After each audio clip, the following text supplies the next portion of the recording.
Hello everybody and welcome back to another video. I am so sorry for the long delay. Oh my goodness, it's gonna take a while to get back into this. But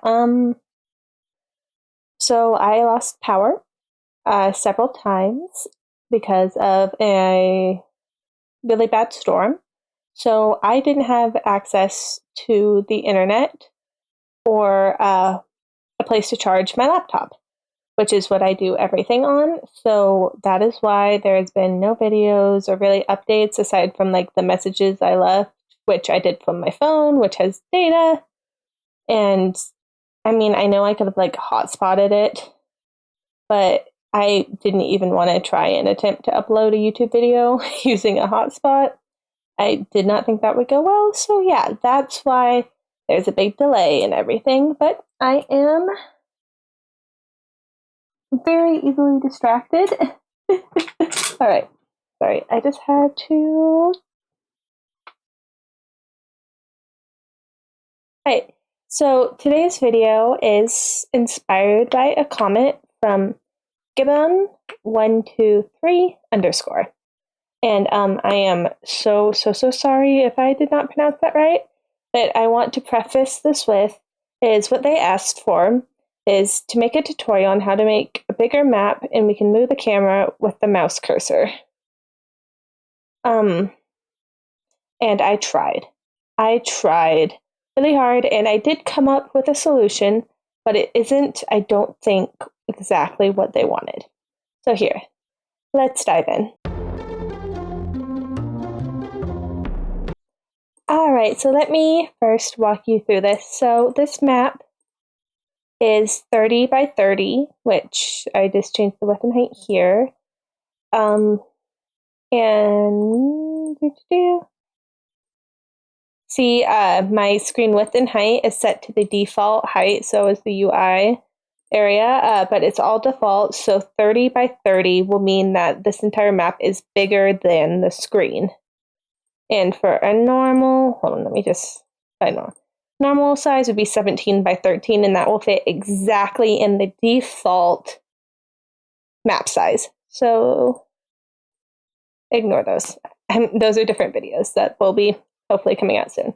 So let me just show you what I did in here. All right, see how players move around and the map moves centers on the players, but it moves around because there's a bigger area. All right, so let's get this item. It is the key item. You activate it. And wow, I can now look around the map and move around and look at anything.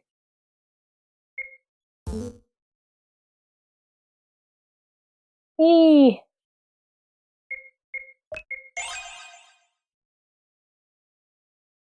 And yeah, it does involve a little bit of menuing.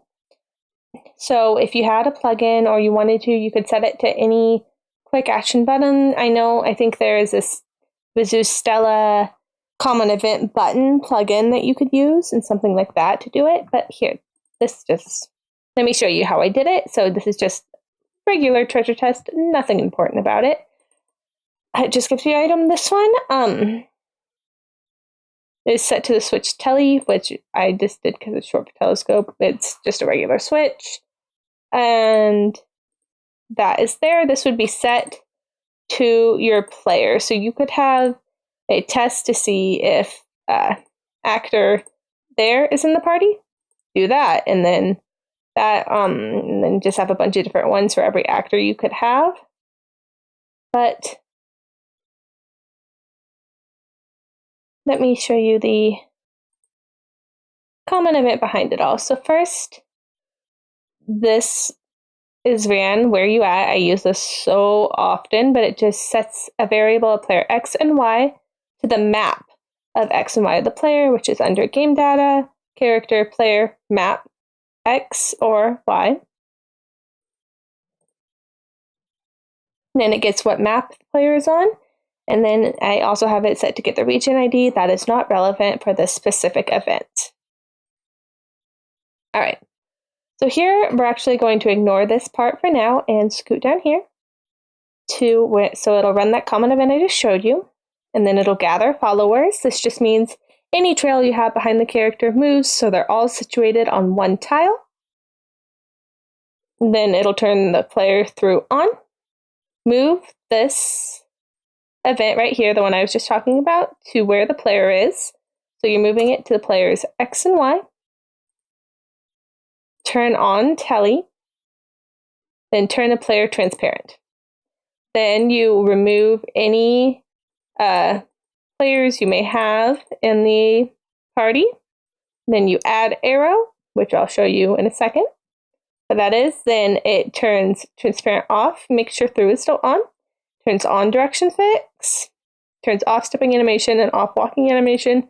And this is a placeholder. You do not have to have this. I just had it in here to show that the event was working. So who we're adding to the party is this little guy right here. It's an arrow.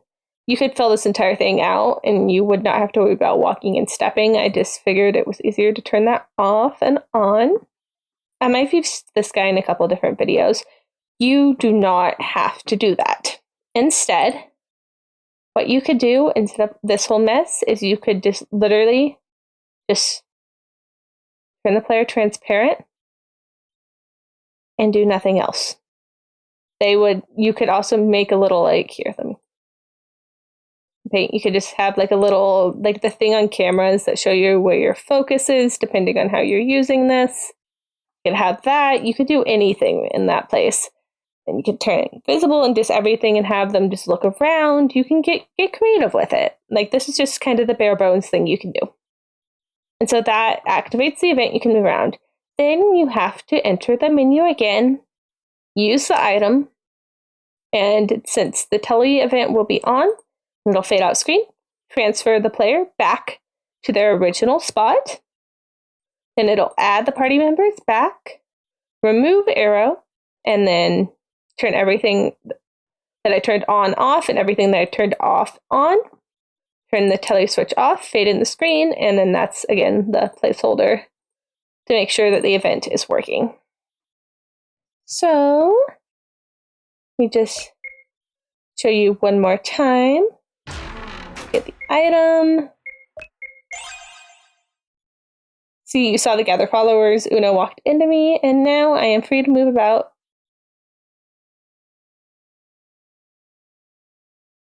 My dog just snored, I think. I really hope that's what that was.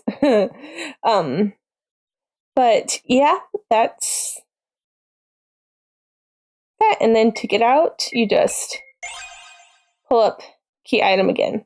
So what you would want to probably do is in the key item, which I will show you how that's all set up in a sec. There it is. It's just literally just in here, other common event, and then this guy. See right there? So here you do like click to view the map,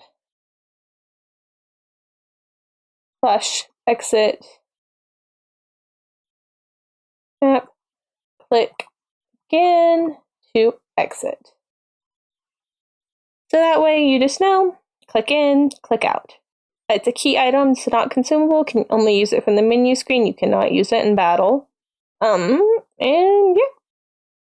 So as I mentioned earlier, you could have it set to a button or a common event. So if you're absolutely against using plugins, what you could do is have a parallel event running and have it checking for button. Let's just go page up for now because it's one of the few ones that isn't bound to anything else.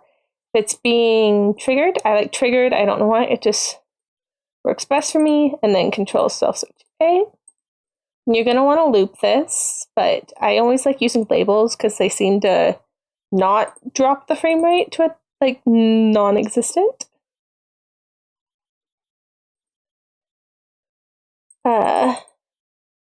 And it's important when doing events like these that you give it a tiny bit of weight so it's not just looping over the top of itself. But when it does that, then it would run a common event.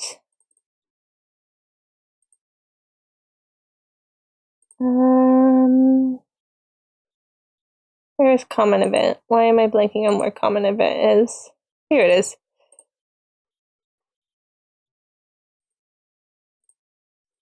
And it would just run through everything.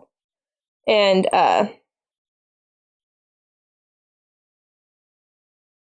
you could also have it set so that if the player has this, then that is the only way this event could be run. So if you want to lock it behind, you get this like later in the game, you could 100% do that. But what you're going to want to do here too is make sure that you turn the self switch off.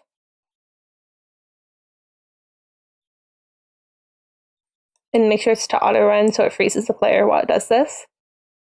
And then it'll bring you back here. So let me show you that working. And I'll pull up the frame rate as well, which is already not doing good, which is, you know, fun. Hold on, I forgot which F1 it is. Oops. You're not needed. F2. It's F2. All right. So see, I have not gotten the item yet. I do not have it. So I'm going to hit page up. It started. I move it on. I'm hitting page up again. And it ends. And it dropped a tiny little bit, but I'm also recording on my laptop, and it only dropped for like 0.1 seconds. So yeah, that is how you would do it. Bind it to a button if you did not have a plugin. And if you fail, this is just me hitting page up. And it's a lot less menuing and makes it a lot simpler. So that's probably the version I would prefer, but I would also make it accessible later in the game because it makes exploring a lot easier. Like if you're trying to see, like, oh, is it worth to go to this like dead end? Is there going to be a chest back there? It's like, oh yeah, there is. And which way should I go? And you would also probably want to make, like, this only works on maps where this event is. So if you have a map with like a maze and you don't want the player to be able to do that, then you just don't put that event on there, or you have the event say, no, that's cheating. Don't do that, instead of doing the common event. But yeah, I'm sorry that I think what, oh my goodness, I've already, editor me, put it on the screen. What they wanted was something that while the player was live playing, you could kind of move the mouse to the edge of the screen and it would move the camera. And I could not find a way to do that in default RPG Maker. I'm not saying it's impossible, and especially if you actually know how to code, you could 100% figure out how to do that yourself. There is already plugins that exist. I just couldn't figure out how to do it in system with no code. So this is the closest approximation that I could find. But yeah, I hope it was helpful, even if it wasn't exactly what you were looking for. But I hope you enjoy the rest of your day. Bye!